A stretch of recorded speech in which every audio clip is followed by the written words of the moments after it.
Walk into a Bay Area farmer's market on a quiet Saturday morning. There is a slim guy in a plain hoodie, cap pulled low, no security, no entourage, no designer outfit worth $10,000. Just a man pushing a cart while his kids run ahead through the stalls. He picks up some produce, he checks the price, he moves on like everyone else. That man is Stephen Curry, four-time NBA champion, two-time most valuable player, the first unanimous MVP in league history, the player who permanently rewired how basketball is played at every level, from the NBA down to every backyard court in the world, the shooter who made pulling up from 30 feet look effortless and made defenses look helpless, and the man quietly sitting on a personal fortune that has crossed $160 million, growing in directions most people never hear about. So the question that hits you is a simple one. Why? Why does a man earning what Curry earns choose to live like this? Why skip the yachts, the mansion tours, and the watch collection posts? Why does he walk through a farmer's market looking like a weekend soccer coach when he could be flying to Monaco on a private jet? Here is where the story gets genuinely fascinating, because everything about Curry's financial life is the exact opposite of what you expect from an athlete at his level. And that gap between expectation and reality is where the real lesson lives. But before we get to the number that left financial analysts shaking their heads, we need to go all the way back to where Curry's story actually begins. Because most people forget he was never supposed to be here at all. Stephen Curry grew up in Charlotte, North Carolina,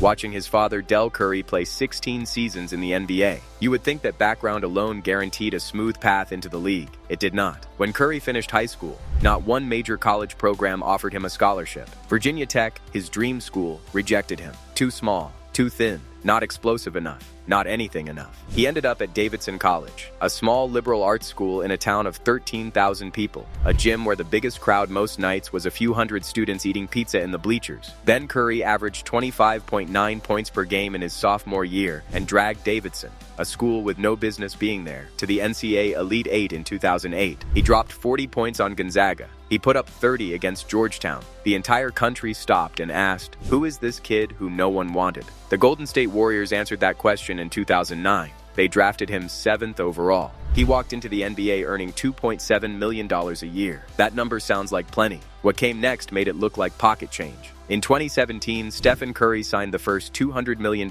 contract in NBA history. $201 million over 5 years. A wall that had never been crossed before had Curry's name on the other side of it. Then in 2021, he extended for 4 more years at $215 million with the Golden State Warriors, making him one of the highest compensated athletes on the planet. Stack his NBA career earnings from his rookie deal through that 2021 extension, and the number crosses $500 million in salary alone. Not total wealth, not endorsements, not business equity. Just what the Warriors paid him to put on a jersey and shoot basketballs into a hoop. And here is the part that should actually stop you cold. Even with those numbers, his NBA salary is not the most interesting part of Stephen Curry's financial story, because what he built off the court completely changes the conversation. Under Armour.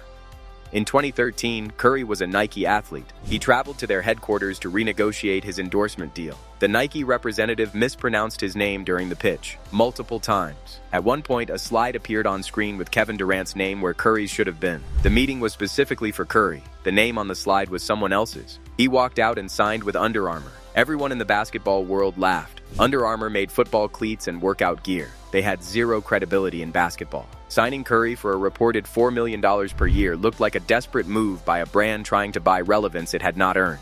Then, Curry won back-to-back MVP awards in 2015 and 2016. The Warriors broke the all-time single-season win record. Curry's three-point range became the most imitated skill on every court, from Oakland to Lagos to Manila to Seoul. And Under Armour's basketball shoe revenue exploded from $35 million to nearly $1 billion in 2 years. The Curry 1, Curry 2, Curry 3. Retailers sold out on release day. An entire generation started calling pull-up threes from 30 feet outside Curry range and then actually attempting them in games. Under Armour did not just keep paying Curry after that. They made him a partner. He co-founded Curry Brand, his own sub-label within the company, with a portion of profits channeled toward funding sports programs in underserved communities. He is not renting his name to a company. He owns a portion of the line that carries it. Sports business analysts have reported that his Under Armour relationship could be worth up to $1 billion across his lifetime when you factor in royalties, equity arrangements, and the continued growth of Curry Brand. That is not a salary. That is wealth that compounds without him lifting a finger. All of that came from walking out of one meeting with the wrong name on a slide. But despite the numbers, what you actually see when you look at Curry's everyday life makes no sense unless you understand the philosophy driving every decision he makes. The lifestyle. Curry lives in Atherton, California, one of the most expensive zip codes in the entire United States. His home is impressive, but not the 40-room mega mansion you would expect from a man at his level. No fleet of hypercars in the driveway. He has been photographed driving an Infiniti car, an electric vehicle that costs around $90,000. For context, that is what some NBA rookies spend on a watch during their first week after signing their first contract. Off the court, Curry wears hoodies, plain t-shirts, regular trainers. He shows up at his children's school events like any other parent in the parking lot. His wife Ayesha runs food businesses, best-selling cookbooks, and a restaurant brand. Together, what they project to the world is domestic, warm, and built entirely around family rather than status. People assume this is all carefully managed image control, a publicist's project, curated simplicity designed to make people like him more. It is not. And to understand what it actually is, you need to understand the man who built the blueprint first. Del Curry's lesson. Del Curry, Stephen's father, played 16 NBA seasons. He earned well. He also watched. And what he watched across those 16 years apparently haunted him. He watched teammates arrive with generational money and leave with nothing. Men who spent on jets when they should have been acquiring equity. Men who built lifestyles around peak income and then had nothing left when the income stopped. Men who treated their playing years as the destination instead of the foundation. Del sat his sons down and spoke plainly. Money you earn is not money you keep. Money you keep is not money you grow. And money you grow through the right vehicles is money that outlives you. Stephen Curry absorbed that conversation and built his entire financial life around it. Investments. While other players were buying sports cars and planning nightclub appearances, Curry was meeting with founders in Silicon Valley. He lives and works at the geographic center of the most powerful startup ecosystem on Earth. He used that position deliberately. He invested in Acrisure, a technology-driven insurance and financial services company that scaled into a business valued at $23 billion. He put money into Oxygen Water, into August Smart Home Technology, and into multiple Bay Area startups across different sectors. These are not vanity plays designed to impress Instagram. These are equity positions in companies with real, documented valuations. In 2021, he became a co-owner of Charlotte FC, the Major League Soccer expansion franchise in his home city. This matters far more than a simple celebrity investment. Sports franchise ownership is where athletes who want to remain wealthy long after retirement direct serious capital. Franchise values in expanding leagues appreciate over decades. Mills is still in a growth phase, which means early ownership stakes in clubs like Charlotte FC are positioned to multiply significantly over the next 20 years. Multiple founders who have worked alongside Curry describe him as genuinely present and engaged. He reads the materials. He attends the meetings. He asks questions that make clear he understands what he is backing. He operates like a partner, not a celebrity writing checks from a distance. Faith and giving.